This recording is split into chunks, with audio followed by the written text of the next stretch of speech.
मनुष्य का दुनिया में आगमन एक संबंध के परिणामस्वरूप होता है।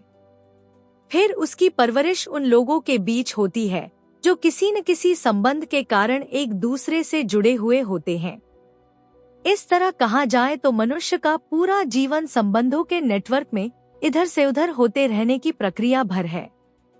इन्हीं संबंधों के बीच ही इंसान निरंतर जी रहा होता है। हाँ, इस बीच कभी पारिवारिक संबंध प्रमुख स्थान ले लेते हैं, कभी सामाजिक, कभी राजनैतिक, कभी व्यावसायिक तो कभी कोई अन्य, पर इंसान रहता तो संबंध के बीच ही है। इसीलिए फिर संबंध से छुटकारा पाना ना ही संभव है और ना ही अनिवार्य रूप से जरूरी ही है। संबंध का होना जरूरी है, पर संबंध का जहरीला होना जरूरी नहीं है। पर अगर आसपास का दृश्य ऐसा ही दिखाई दे रहा हो तो ये संबंधों की नियति नहीं है, जरूर कोई और बात है, कोई और भूल है जो हमसे हो रही है। हालिया जो घटना बेंगलोर में घटित हुई वो बहुत ही दुखद है, पर ऐसी जब भी कोई सनसनीखेज घटना होती है हम हिल जाते हैं और फिर दोबारा तब तक नहीं हिलते जब तक एक और सनसनीखेज घटना न घट जाए।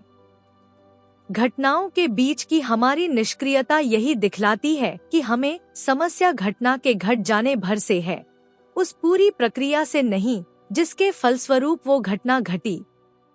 ये तो ऐसी सी ही बात है कि गर्म पानी में आलू के उबलने मात्र से समस्या है, उस आग से नहीं जो उसको खौला रही है, न उस प्रक्रिया से जिससे आग लगातार जल रही है और पानी भरता जा रहा है। और ये कोई छिपी बात नहीं है कि आग तो अधिकांश घरों में यानी संबंधों में लगी ही हुई है। यद्यपि ये बात ज्यादातर लोग स्वयं में ही स्वीकार करने के बजाय शब्दों के जाल के पीछे स्वयं से ही छुपाते हैं। इसीलिए सनसनीखेज वारदातों का होना जितना गंभीर मुद्दा है, उतनी ही गंभीरता से हमें उन सामान्य दिनों को लेना होगा जिसमें द्वंद्व तो पूरा है, पर ऐसी घटना नहीं घट रही कि पूरा देश हिल जाए। अब आते हैं पति पत्नी के रिश्ते पर, जो वस्तुतः दो इंसानों के बीच का रिश्ता है। इसीलिए जो व्यवहार एक इंसान के प्रति घातक है वो पत्नी के प्रति भी घातक है और पति के प्रति भी, क्योंकि पति पति बाद में है, पहले एक इंसान है, पत्नी पत्नी बाद में है, पहले एक इंसान है। इसीलिए हमें इंसान द्वारा इंसान के शोषण को ही नकारना होगा, रोकना होगा, और तब ये बहस अप्रासंगिक हो जाएगी कि पति ने पत्नी का शोषण किया या पत्नी ने पति का। और इसीलिए फिर हर तरह के शोषण को रोका जाएगा, फिर चाहे वो फेमिनिज्म के नाम पर हो, पितृसत्ता के नाम पर हो या किसी अन्य नाम पर। और जब पति और पत्नी अपनी प्राथमिक पहचान इंसान होने को मानेंगे तब वो अपनी पति पत्नी आदि द्वितीयक पहचानों को भी सही से निभा पाएंगे और फिर संबंधों में शोषण नहीं, सहयोग होगा। हाँ, ऐतिहासिक तौर पर लंबे समय तक किसी का सिर्फ एक विशेष देहधारी होने के कारण शोषण होता आया हो तो उसको रोकने के लिए सामाजिक, आर्थिक, राजनैतिक व न्यायिक तौर पर विशिष्ट प्रावधानों का होना जरूरी है, जायज है, पर उनका उद्देश्य ऐतिहासिक गलतियों को सुधारना है, न कि नए अपराध करने का लाइसेंस देना। वास्तव में हमारी स्थिति एक तरह से बेबसी की ही है, क्योंकि बचपन में ही इंसान को मारकर उसे लड़का या लड़की बना दिया जाता है, देह से नहीं, मन से। देह तो जैसी है सो है, देह को तो अपने न स्त्री होने से कोई तकलीफ है, न पुरुष होने से। यही विडंबना की देह मात्र नहीं, हमारी पूरी हस्ती ही स्त्री या पुरुष की हो जाती है। यही आगे चलकर सब लिंग आधारित अपराधों को जन्म देती है। और हमारी सारी व्यवस्थाएं, शिक्षा व्यवस्था, सामाजिक व्यवस्था, राजनीति व्यवस्था, फिल्म व मनोरंजन जगत की व्यवस्था इत्यादि उसी दैहिक पहचान को और सघन करते जाते हैं। इसका कुल परिणाम ये होता है कि सामने से आ रहे इंसान में हमें इंसान नहीं दिखाई देता, स्त्री या पुरुष दिखाई देता है। और ये बात इतने गहरे उतर चुकी है हमारे भीतर कि न मेरे लिए नहीं हमें से अधिकांश लोगों के लिए ये आसान होता हो कि इंसान को इंसान की तरह देख पाए। पर चूंकि इस विकार की दवा यही है, इसीलिए आसान हो या कठिन, प्रयत्न तो सही दिशा में ही करना होगा। इस मुद्दे को स्त्री बनाम पुरुष का मुद्दा बनाकर तो मुद्दे की गंभीरता को बहुत कम कर दिया जाता है। वास्तव में ये इंसान की इंसानियत और उसके वहशीपने के बीच का मुद्दा है, जिसमें इंसानियत को बचाना होगा और वहशीपने का विरोध करना होगा। फिर चाहे इंसानियत स्त्री देह से अभिव्यक्त हो रही हो या पुरुष देह से, इसी तरह चाहे वहशीपना चाहे स्त्री देह से निकल रहा हो या पुरुष देह से। और इंसानियत की पहचान होगी होश, समझ, विवेक, स्पष्टता, जीवन में गहराई और सार्थकता। और वहशीपने की निशानी होगी बेहोशी, क्षुद्रता, अज्ञान, हिंसा।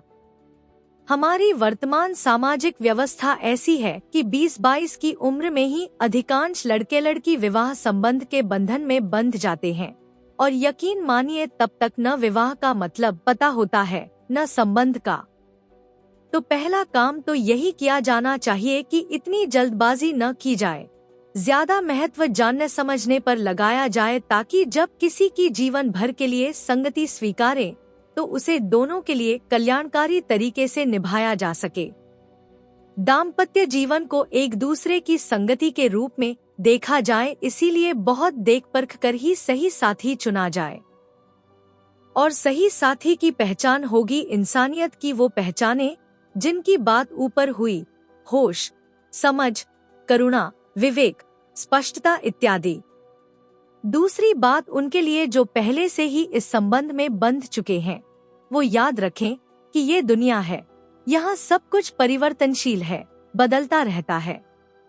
अगर कुछ ठीक नहीं है तो उसकी नियति नहीं है कि वो वैसा ही बना रहे, उसे बदला जा सकता है, सुधारा जा सकता है, संबंध को एक ऊंचाई, एक गहराई दी जा सकती है। हाँ, थोड़ा मुश्किल पड़ेगा, पर कठिनाई से भागकर संबंध को उथला और बनावटी रखा तो ये तो बहुत महंगा सौदा हो गया। इससे अच्छा तो कठिन ही सही, पर कोशिश ही कर ली जाए। सारे संभव प्रयास करना ही पहला विकल्प होना चाहिए, संबंध तोड़ना तो आखिरी विकल्प होना चाहिए। क्योंकि इंसान अगर अपना अहित कर सकता है बेहोशी में, तो अपना हित भी कर सकता है होश में। पुनः यहाँ ये बिल्कुल नहीं कहा जा रहा है कि दो इंसानों के बीच पति पत्नी का रिश्ता नहीं हो सकता है, बिल्कुल हो सकता है। पर पति पत्नी के बीच भी रिश्ता तभी सही हो सकता है जब पहले इन दो इंसानों के बीच के रिश्ते के आधार में प्राथमिक पहचान मनुष्य होने की हो, दूसरी पहचान पुरुष या स्त्री होने की। और चूंकि दो इंसानों के बीच एक सुंदर रिश्ता हो सकता है, तो पति पत्नी के बीच भी हो सकता है, होना ही चाहिए। और उसी सौंदर्य की ओर लगातार अग्रसर होते रहने में ये संग सहायक हो, न कि अवरोधक। अब बात उस घटना की कर लेते हैं जिससे ये पूरी चर्चा शुरू हुई, आत्महत्या की घटना।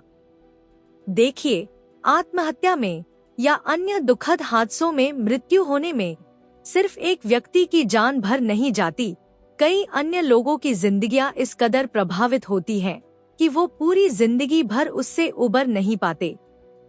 खासकर बच्चों पर इसके जो परिणाम होते हैं, उसको तो हम बहसों के शोरगुल में भूल ही जाते हैं। उनका जीवन जो सामने खुला हुआ था प्रकाशित होने की संभावना लिए, वो जीवन कैसे कैसे अंधेरे गर्तों में विनष्ट हो जाता है, उसकी कोई तुलना नहीं। जीवन का अनिवार्य तथ्य मृत्यु बाद में है, जीवन के खिल उठने की संभावना पहले है। इसीलिए जीवन का अपनी उच्चतम संभावना को साकार करने से पहले ही किसी हादसे का शिकार होकर नष्ट हो जाना किसी भी स्थिति में स्वीकार्य नहीं होना चाहिए। व्यक्तिगत तौर पर हर उस इंसान की जिसकी सांसें अभी थकी नहीं है, उसकी ये जिम्मेदारी है वो जीवन के मूल्य को, उसकी संभावना को समझे और इसीलिए अन्य लोगों के, अन्य जीवों के जीवन के महत्व को भी समझे। क्योंकि जब भी कोई दूसरों के जीवन का मूल्य नहीं समझ रहा होता है, तब वो अपने जीवन के मूल्य को भी गिरा रहा होता है।